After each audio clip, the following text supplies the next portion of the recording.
검찰은 어민들의 조사 당시 영상과 진술 내용이 담긴 기록을 확보해 내용을 분석하고 있는 걸로 알려졌는데요.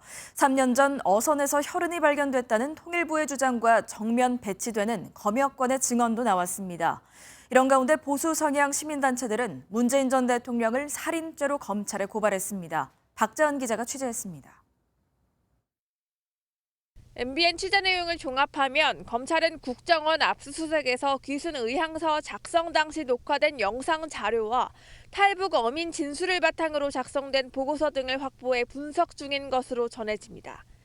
맨 처음에 왔을 때는 거기 CCTV인지도 몰랐지만 일단 녹화가 다 되고 담당관이 앞에 앉아서 다 타이핑으로 칩니다.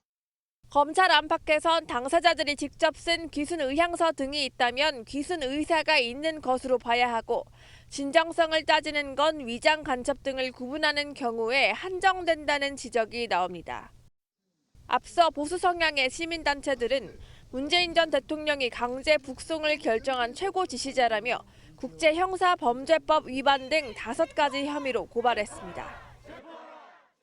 이 비극적 강제 북송 사건의 정점에는 문재인 전 대통령이 있다. 국제법을 위반하면서 강제 북송함으로써 죽음으로 몰고 간 국가폭력.